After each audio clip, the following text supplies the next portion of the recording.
Let's go back in time. It's the morning of April 18th, 1943. The sun is just coming up over the Solomon Islands. In the air are 6 of Japan's most elite fighter pilots. These guys are the best of the best, and they've been given the highest honor of their careers. But in just 17 minutes, they're about to oversee the single most catastrophic failure in the history of Japanese naval aviation. Now, this isn't just a story about a successful ambush. No, this is a deep dive into a complete systemic breakdown, a failure of technology, of tactics, and of trust that cost Japan its most irreplaceable leader. And believe it or not, it's a story that serves as a chilling blueprint for us even today. The whole story really boils down to this one question, and the answer, well, it reveals a really complex and dangerous truth. How did this happen? I mean, really, how could 6 combat-hardened aces, flying in a defensive formation, fail so completely to stop the assassination of Admiral Isoroku Yamamoto in broad daylight? The answer isn't about incompetence or cowardice. It's a blueprint for disaster. It's a perfect storm of fatal assumptions and technological gaps, and it holds lessons that are startlingly relevant for any organization, any project, any leader right now. To really understand the depth of this failure, we first have to get to know the men and the incredible weight of the trust that was placed on them. You have to understand, for these pilots, this wasn't just another mission. It was a sacred duty. Okay, now look at this lineup. These weren't rookies just pulled out of flight school. These were the hardened survivors of the 204th Naval Air Group, men forged in the absolute meat grinder of the air battles over Guadalcanal. We're talking about aces like Shoichi Sugita, who had 30 confirmed kills, and Yoshimi Hidaka with 20. These men had stared death in the face dozens of times and won. They were the best of the best, handpicked for their skill. Being chosen for this mission, that was the ultimate validation of their entire careers. And the mission's gravity? It was absolute. They were assigned to protect Admiral Isoroku Yamamoto. This wasn't just any admiral. He was the architect of Japan's entire naval strategy, the brilliant, controversial mind behind the attack on Pearl Harbor. But he was more than that. He was arguably the only senior leader in Japan who truly understood the industrial might of America, the very enemy he had awakened. So for these 6 pilots, protecting him wasn't just an order. It was a profound personal responsibility to protect the future of the empire itself. But here's the brutal truth of it all. Before Yamamoto's bomber even left the runway that morning, the mission was already doomed. These elite pilots were flying completely unaware into a perfectly laid trap, one that was built not with guns, but with information. And right here, this slide shows us the very first crack in the system: overconfidence. The Japanese military had this absolute, unshakable faith in their naval cipher, the JN-25D. They believed it was a fortress, that it was totally impenetrable. But on April 14th, just 4 days before the mission, American codebreakers at Pearl Harbor intercepted message NTF-13755, and they read it like it was the morning newspaper. In that single moment, Japan's greatest strategic asset, their communications security, became their single greatest vulnerability. This decrypted message was an intelligence coup that's almost hard to wrap your head around. It wasn't some vague hint or a partial report. It was a minute-by-minute itinerary of Yamamoto's entire inspection tour. Departure from Rabaul at 0600, arrival at Balalay Airfield at 800. The Americans knew his exact route, his altitude, even the number of planes involved. The Japanese, in their obsession with precise planning, had unintentionally handed their enemy the perfect, signed and sealed blueprint for assassination. So, the Americans had the plan. They knew exactly where and when it was all going down. But to pull it off, they needed the right tools. And this is where a second, equally critical failure comes into focus: the growing, and by this point, dangerous technological gap between Japanese and American aircraft. Just look at this stark comparison. The Mitsubishi Zero, the plane that had absolutely stunned the world and swept the skies back in 1940, was now dangerously outclassed. The P-38 Lightning was faster, it had more than double the engine power with its twin-engine design, and, this is the critical part, it was built for survival. The P-38 had armor protecting the pilot, it had self-sealing fuel tanks. The Zero had neither. This meant the Lightning could dictate the terms of any fight, using its superior speed and power to attack and then escape before the more nimble but incredibly fragile Zero could even react. And the crucial point here is that the Zero's greatest strength, its revolutionary design, had actually become its fatal flaw.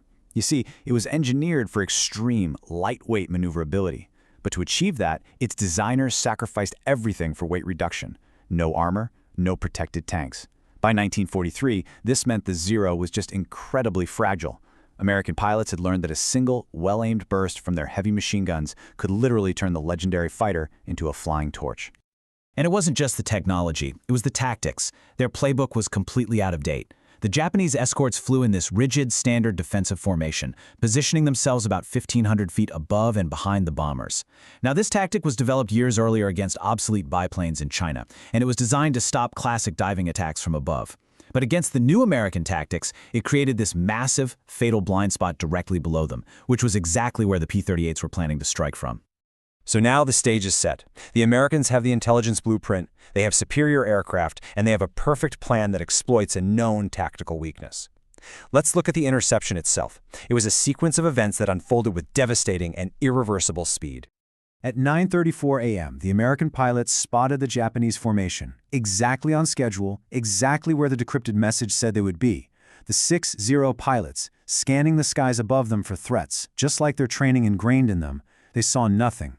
Below them, the American P-38s, painted in drab camouflage, were climbing from treetop level, practically invisible against the dense green jungle.